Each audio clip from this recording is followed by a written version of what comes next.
नमस्कार, day news देख रहे हैं आप और आपके साथ मैं हूं प्रतिज्ञा कश्यप। खबरों की शुरुआत से पहले एक नजर डालते हैं उन खबरों पर जो बनी है आज की सुर्खियां।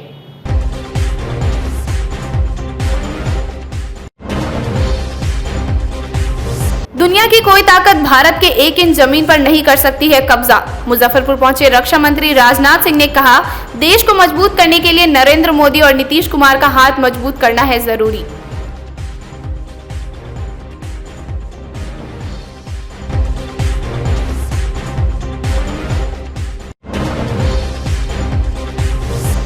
डिप्टी सीएम सुशील मोदी की बिगड़ी तबीयत, बीच में छोड़ा रोड शो।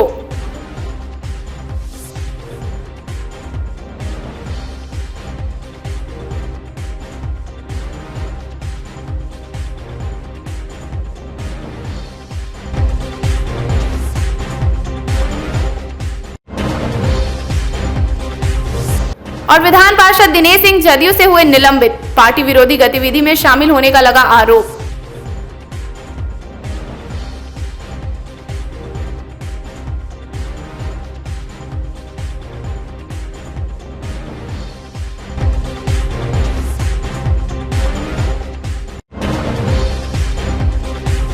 ये थी आज की सुर्खियां, आप खबरें विस्तार से। रक्षा मंत्री राजनाथ सिंह ने कहा है कि दुनिया की कोई ऐसी ताकत नहीं है जो भारत के 1 इंच जमीन पर कब्जा कर सके। बुधवार को भाजपा प्रत्याशी सुरेश शर्मा के पक्ष में सभा करने मुजफ्फरपुर पहुंचे रक्षा मंत्री ने कहा कि राहुल गांधी को जो मन करता है वो बोलते रहते हैं, लेकिन बीजेपी अपनी जिम्मेदारी अच्छी तरह समझती है। जिला स्कूल मैदान में जनसभा को संबोधित करते हुए राजनाथ सिंह ने कहा कि बिहार में पहले से काफी बदलाव हुए हैं, लालटेन युग समाप्त हो गया, इसलिए विधानसभा चुनाव में तीर चलाकर लालटेन को बुझाएं और कमल को खिलाकर बिहार में एक बार फिर एनडीए को सत्ता में लाएं।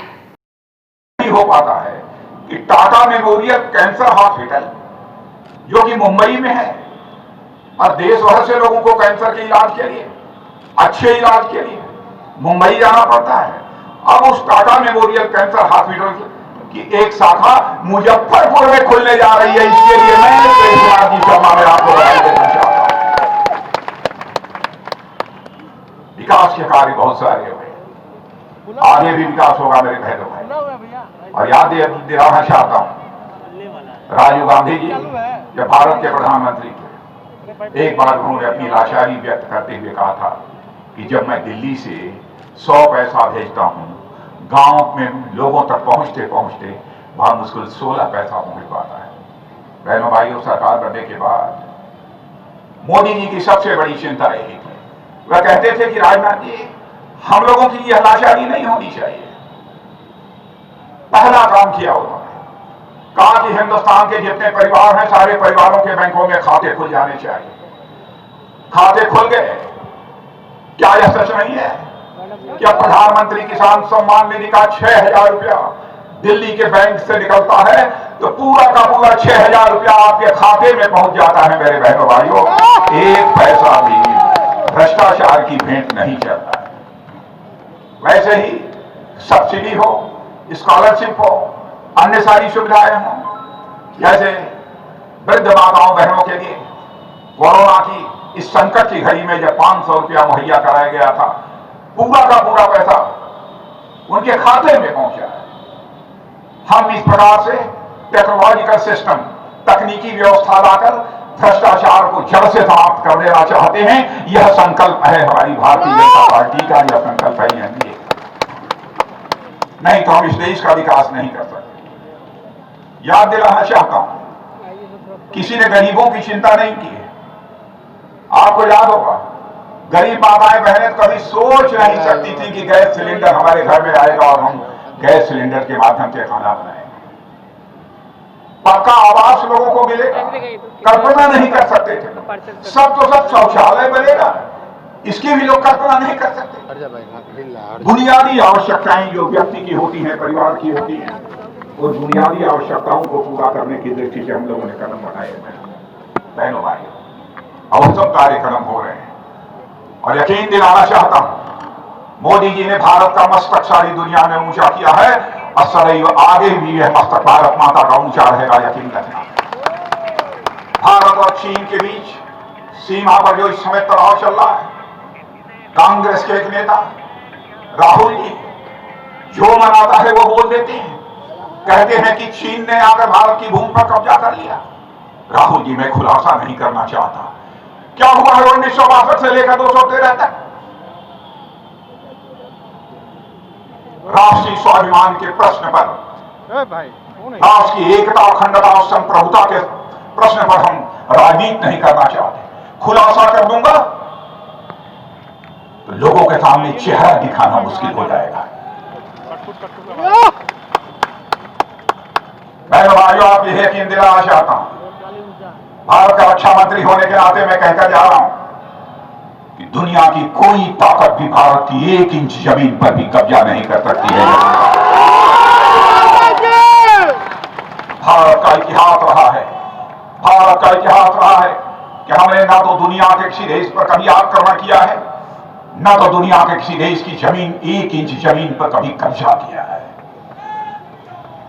हमने 1 इंच अपनी जमीन कब्जा होने देंगे, न किसी दूसरे देश की 1 इंच जमीन पर हम कब्जा करेंगे। यह है हमारा चरित्र।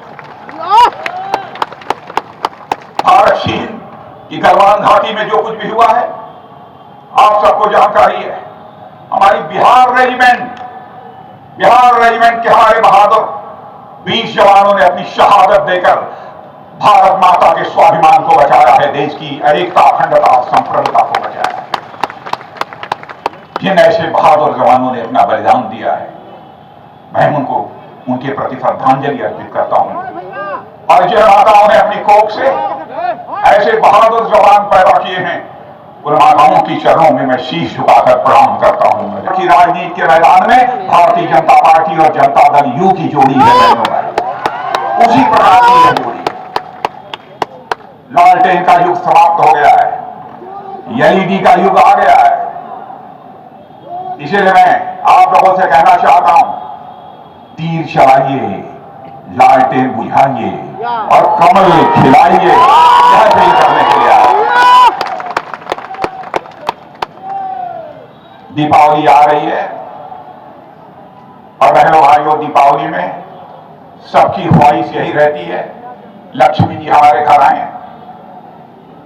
लक्ष्मी जी जब भी घर में आती हैं तो लालटेन हाथ में हिलाते हुए नहीं आती हैं। लक्ष्मी जी जब भी घर में आती हैं तो कमल के फूल पर बैठकर ही आती हैं। बहनों भाइयों, मैं स्थिर बोलना चाहता था, आधे घंटे 40 मिनट आपके बीच बोलना चाहता था, लेकिन अब देर करूंगा तो मेरा उड़न खटोला उड़ नहीं पाएगा। इसलिए हमारी मजबूरी है। इसलिए मैं अंतिम अपील आप लोगों से यही करना चाहता हूं कि हमारे प्रत्याशी जो हमारे बिहार सरकार के मंत्री हैं सुरेश कुमार जी को भारी मतों से विजय दिलाकर इस बार बिहार विधानसभा में भेजिए। वो तो मंत्री मैं समझता हूं आगे भी रहेंगे। मुजफ्फरपुर के भाजपा प्रत्याशी सुरेश शर्मा के समर्थन में बुधवार को रोड शो करते हुए डिप्टी सीएम सुशील मोदी ने शहरवासियों से एक बार फिर सुरेश शर्मा को विजयी बनाने का आग्रह किया। जिला स्कूल से शुरू हुई रोड शो शहर के विभिन्न मार्गों से होते हुए इमली चट्टी पहुंची। इसी बीच सुशील मोदी की तबीयत बिगड़ गई, उन्हें रामदयालु स्थित अतिथि होटल में ले जाया गया। बिहार के नगर विकास मंत्री सुरेश शर्मा आज रोड शो में हैं। मुजफ्फरपुर के एनडीए प्रत्याशी सुरेश शर्मा रोड शो कर रहे हैं। इनके साथ बिहार के डिप्टी सीएम सुशील मोदी है। हम खुद इनसे बात करते हैं। आज अंतिम चरण कल है, क्या कुछ कहेंगे? देखिए, अंतिम चरण में हमारे यशस्वी उप मुख्यमंत्री आ रहे हैं और रोड शो उनका बहुत ही बड़ा रोड शो यहाँ होने जा रहा है। पूरे नौजवान मुजफ्फरपुर के लगभग 2-3 हज़ार गाड़ी से यहाँ खड़े हैं। इतना बड़ा रोड शो शायद ही किसी जिला में हो रहा होगा। यह बताता है कि नौजवानों का झुकाव एनडीए के प्रति है, सुरेश शर्मा के प्रति है और ये सरकार मजबूती से बनेगा और इन नौजवानों को हाल रोजगार मिलेगा, इसका ये लोग आह्वान करते हैं और हम लोग उसको समर्थन कर करके उनको जो है उस लायक बनाएंगे जिससे कि सबको नौकरी और हाल रोजगार मिलेगा। 20 लाख आदमी को देने की योजना सरकार बना रही है, हाल रोजगार। अंतिम चरण में चल रहा मुजफ्फरपुर वासियों से क्या कुछ अपील कीजिएगा? मैं उनसे कहूँगा कि सुरेश शर्मा आपका सेवक है, आप उसको जिताइए और स्मार्ट सिटी और मुजफ्फरपुर को आत्मनिर्भर मुजफ्फरपुर बनाइए, उसमें उनको सहयोग कीजिए, वो बना के आके आत्मनिर्भर मुजफ्फरपुर देंगे। विपक्ष को कितनी चुनौती मानते हैं? कुछ नहीं हम चुनौती मानते हैं। और नगर विकास मंत्री सुरेश शर्मा को आप सुन रहे थे, इनका साफ कहना है कि ये फिर से एक बार जीतकर विधानसभा पहुंचने का काम करेंगे। कैमरा पर्सन अभिषेक के साथ आमिर, डे न्यूज, मुजफ्फरपुर। जदयू के विधान पार्षद दिनेश सिंह को पार्टी से निलंबित कर दिया गया है। उन पर पार्टी विरोधी गतिविधि करने का आरोप लगा है। आपको बता दें कि गायघाट विधानसभा क्षेत्र से लोजपा के टिकट पर दिनेश सिंह की बेटी कोमल सिंह चुनाव लड़ रही हैं।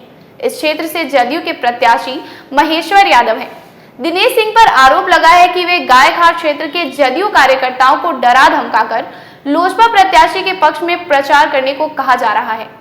इस बात की पुष्टि करते हुए जदयू के एमएलसी रणवीर नंदन ने बताया कि तत्काल प्रभाव से दिनेश सिंह को निलंबित करते हुए 10 दिनों के अंदर अपने पक्ष प्रस्तुत करने को कहा गया है।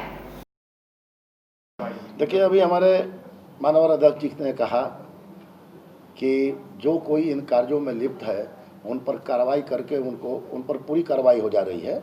और हमारे भारतीय जनता पार्टी के भी माननीय अध्यक्ष जी ने कहा कि कार्रवाई बहुतों को ले लिया गया है, अखबार में भी सामने आया। और अभी एक आपने सुना होगा, हमारे अध्यक्ष जी ने कहा पटना से व्हाट्सएप आया है कि जो एक एमएलसी हैं और उनको भी पार्टी विरोधी कार्य के लिए हटा दिया गया है, पार्टी से उनको मुक्त किया गया है, श्री दिनेश प्रसाद सिंह जी। तो चाहे वह व्यक्ति,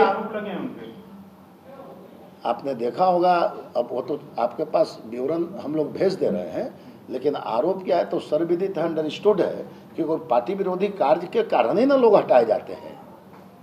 हटाया क्यों जाता है? पॉलिटिकल पार्टी में कोई कार्यकर्ता को इसलिए हटाया जाता है, चुनाव जो है वह सर्वोपरि, और चुनाव के समय में यदि पार्टी विरोधी कार्य हो रहा है तो निश्चित रूप से वैसे लोग हटा दिए जाते हैं। एग्जाम्पल यहाँ स्पष्ट है, इसलिए यहाँ पर एकदम क्लैरिटी है कि जिन लोगों ने पार्टी विरोधी काम किया है उनको पार्टी से मुक्त कर दिया गया है।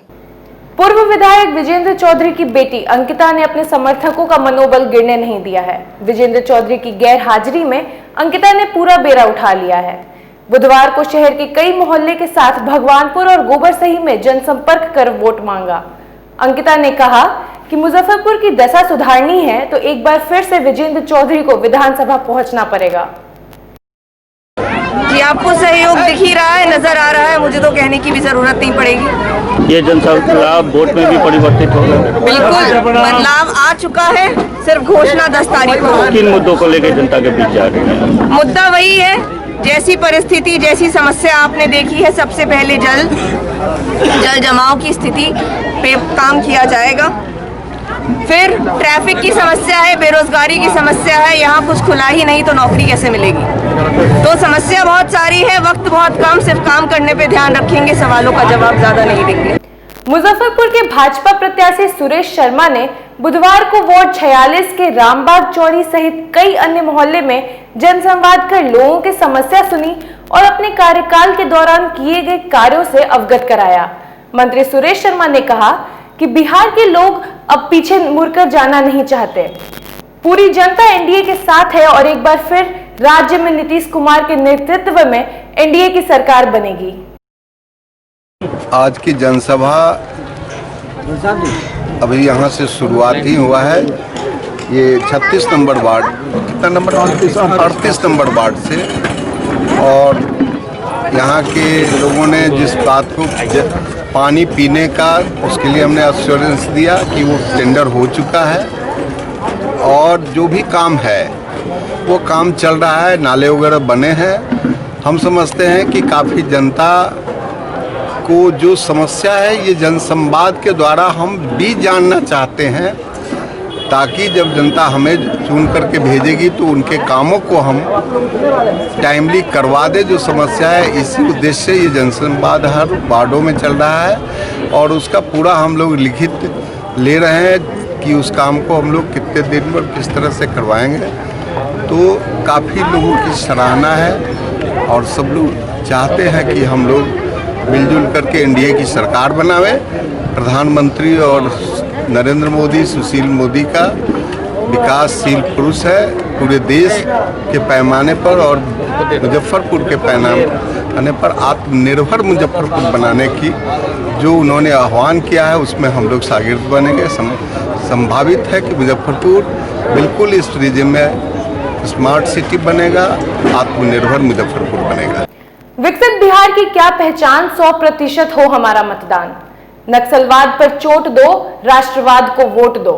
इन्हीं नारों के साथ बुधवार को विद्यार्थी परिषद के कार्यकर्ताओं ने अपने कार्यालय में जन जागरण पदयात्रा निकालने वाले लोगों से अपने मताधिकार का प्रयोग करने की अपील की। पदयात्रा में प्रदेश संगठन मंत्री अजीत उपाध्याय, स्पर्श कुमार सहित दर्जनों छात्र नेता शामिल रहे। आज हम लोग का पदयात्रा निकला था जिसमें मतदाता जागरूकता अभियान हम लोगों ने किया है और जनता से अपील है, जितने मतदाताओं से अपील है कि घर से निकल के मतदान करें। बहुत लोग मतदान नहीं कर रहे हैं, उनसे अपील है कि घर से निकल के मतदान करें, एक ऐसे सशक्त सरकार को चुने जो आने वाले समय में बिहार को गौरव, जो बिहार का गौरव है उसकी ओर अग्रसर करे। इसके लिए हमें डोर टू डोर जाके लोगों से मिलना है और अपील करना है कि अच्छे सरकार को वोट दे। ये अभी यहाँ मिठनपुरा से शुरू हुआ है, हाथी चौक होते हुए कल्याणी होते हुए इधर निकल जाएंगे हम लोग। टारगेट क्या है, कितने लोगों तक मतदाता जागरूकता? ये तो हमारा है डोर टू डोर कैंपेन है, इसमें हमें लगता है 50,000 लोग तक पहुँच जाए। इसी के साथ आज की खबरों का सिलसिला यहीं पर होता है समाप्त। कल फिर मिलेंगे कुछ नई खबरों के साथ, तब तक के लिए डे न्यूज परिवार को दीजिए इजाजत। नमस्कार।